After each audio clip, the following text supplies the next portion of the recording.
د بلخ په مرکز مزاري شریف ښار کې د وزلوبې فدراسیون له لوري د 2 ورځو لپاره د شمال زون په کچه د وزلوبې سیالۍ ترسره شوې چې ملي لوبډلې ته د وتلو او هیوادوالو ته د تفریح سفر او ساتیرۍ په موخه په دغه دودیزه پخوانۍ لوبه کې څه باندې 200 وزلوبغاړو برخه اخیستې وه.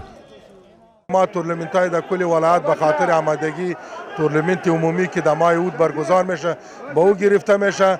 این گرچه در مزار شریف هم از کل ولایت‌های افغانستان مردم جمع شده، چاپاندازهای عزیز ما تقریبا اگر باید بگویم از 6 ولایت امیال چاپاندازها و اسباش حضور داره، مسابقه جریان داره. دیروز هم بود، امروز هم، امروز دو روز دو نشست، انشاءالله امروز خاتمه پیدا میکنه. تربیت بدنی برنامه‌های بعدی نیز در اقبال داره که یکی از او برنامه‌های بزرگش تورنمنت بزکشی مزار شریف است که دومین بار در شهر مزار شریف میان تمام ولایات بزکشی کشور برگزار میشه. همدارنګه یو شمیر نندارچیان چې له لرو او نږدې ځایونو څخه دغه لوبې لیدو ته راغلي په هیواد کې غوره امنیت د داسې سیالیو ترسره کولو لپاره مناسبه زمینه بولي.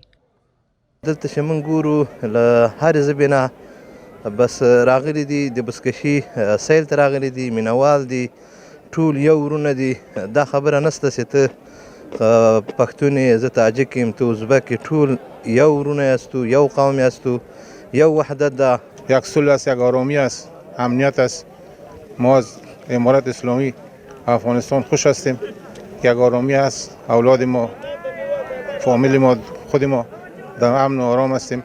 وزلوبه افغانستان کې یوه ولسي لوبه ده چې ګڼ شمیر مینوال لري چې تر ډیره په شمال او شمال ختیځو ولایتونو کې دود ده.